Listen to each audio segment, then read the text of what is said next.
తాగిన మత్తులో ఏం చేస్తున్నారో కూడా తెలియకుండా కొందరు వింతగా ప్రవర్తిస్తూ ఉంటారు. ఎదుట ఉన్నది ఎంతటి వారైనా సరే మందు బాబులు అస్సలు లెక్క చేయరు. ఈ కోవలోనే ఓ తాగుబోతూ పోలీసులకు ముచ్చమటలు పట్టించిన ఘటన జోగులాంబ గద్వాల జిల్లాలో చోటు చేసుకుంది.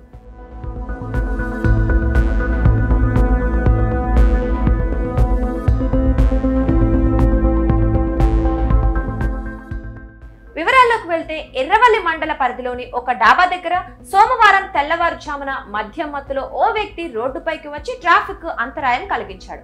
అదే సమయంలో అటుగా వెళ్తున్న ఇటిక్యాల పోలీస్ స్టేషన్ కు చెందిన పెట్రోలింగ్ వాహనంలోని పోలీసులు అతన్ని అదుపులోకి తీసుకున్నారు. మందుబాబును పెట్రోలింగ్ వాహనంలో కూర్చోపెట్టి వారు ట్రాఫిక్ క్లియర్ చేస్తున్నారు. ఈలోగా ఆ వ్యక్తి వాహనం నడుపుకుంటూ వెళ్లిపోయాడు. 20 కిలోమీటర్ల దూరంలోని కోదండపూర్ గ్రామ సమీపంలో ఓ పెట్రోల్ బంక్ దగ్గర పోలీస్ వాహనాన్ని పార్క్ చేసి కీని ఎత్తుకెళ్లాడు.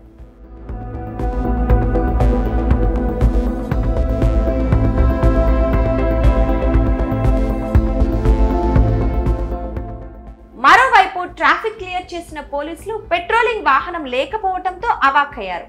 ఆలపూర్ చౌరస్తా దగ్గర ఉన్న టోల్ గేట్ వరకు వెళ్లి అక్కడ ఉన్న సిబ్బందికి పెట్రోలింగ్ వెహికల్ నెంబర్ ఇచ్చి కనిపిస్తే చెప్పాలని కోరారు.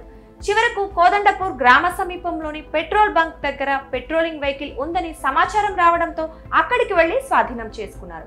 ఆలస్యంగా వెలుగు చూసిన ఈ ఘటనపై పోలీసులు విచారణ చేపట్టారు.